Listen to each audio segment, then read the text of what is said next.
처음에는 공포탄을 준비하라고도 하셨다고 하는데 맞습니까? 예. 그러자 작전과장이 K5에는 공포탄이 없습니다 라고 해서 그러면 실탄을 준비해라 이렇게 이야기가 되었다고 하는데 맞습니까? 예. 그리고 개인당 10발씩 가지고 가라 이렇게도 이야기하셨다는데 맞습니까? 예.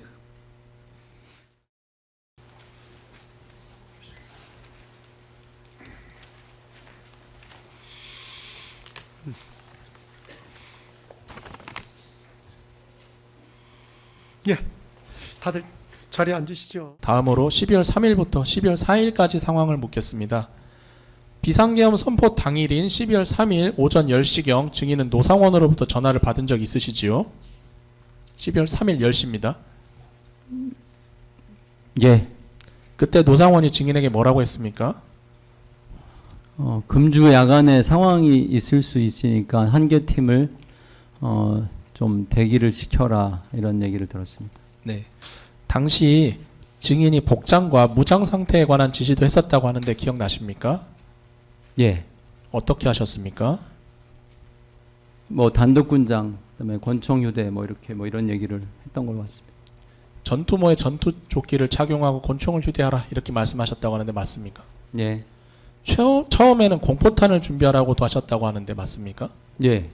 그러자 작전과장이 K5에는 공포탄이 없습니다 라고 해서 그러면 실탄을 준비해라 이렇게 이야기가 되었다고 하는데 맞습니까?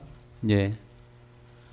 그리고 개인당 10발씩 가지고 가라 이렇게도 이야기하셨다는데 맞습니까? 예. 164항입니다.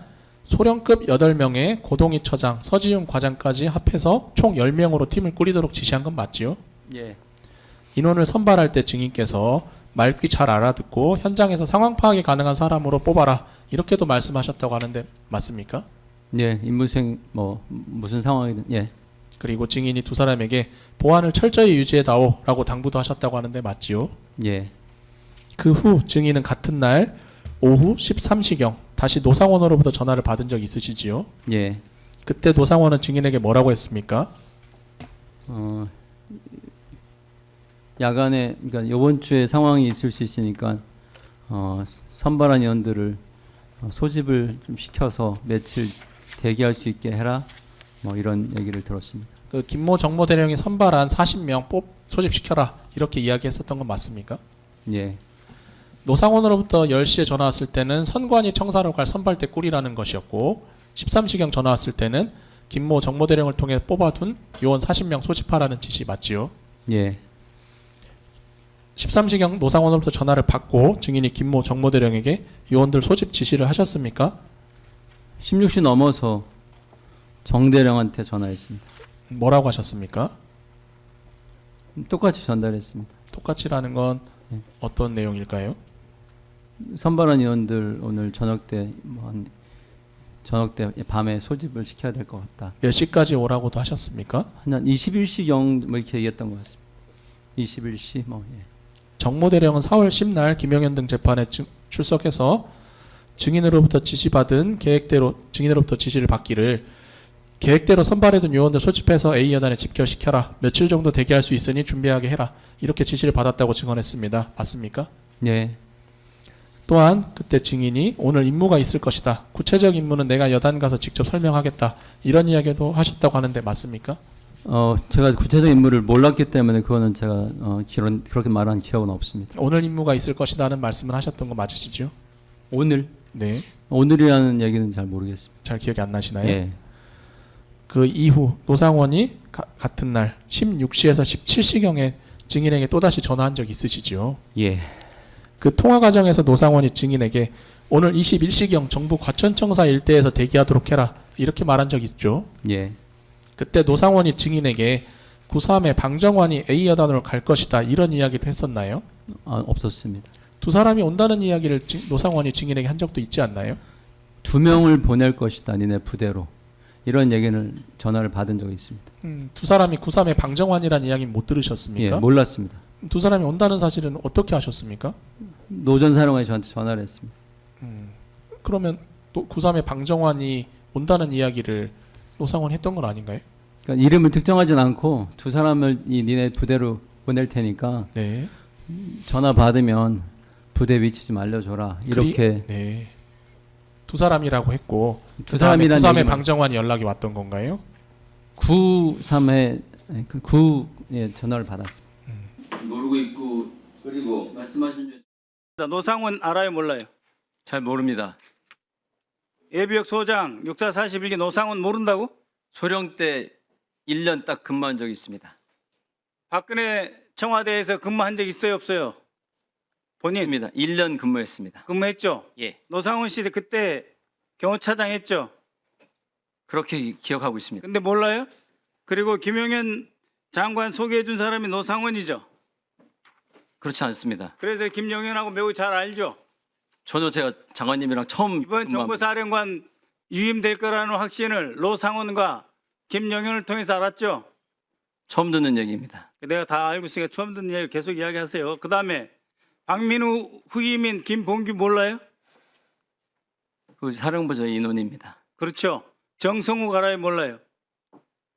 알고 있습니다. 그럼 그들에게 20명 명단 누가 작성했어요? 20명 불러서 대기시켰다고 했는데 명단 누가 작성했냐고요? 그 인원들이 선발을 했습니다. 그거 누가 선발했냐고? 지금 말씀하신 인원들이 정성우 김봉규가 선발했죠? 예. 정보사령관, HID 통상 훈련 받을 때 무슨 복장으로 받습니까? 훈련복이 어떻게 돼요? 훈련복을 가지고 있습니다. 훈련복. 예, 그렇죠? 자, HID 역할이 여기서 우리 민주당에서 체포 뭐 이런 얘기 하는데 그건 아닌 거예요. 아니고. 예. 예. 명확하게 아닙니다. 아닙니다. 뭔지 아시죠? 제가 이 질문의 의도.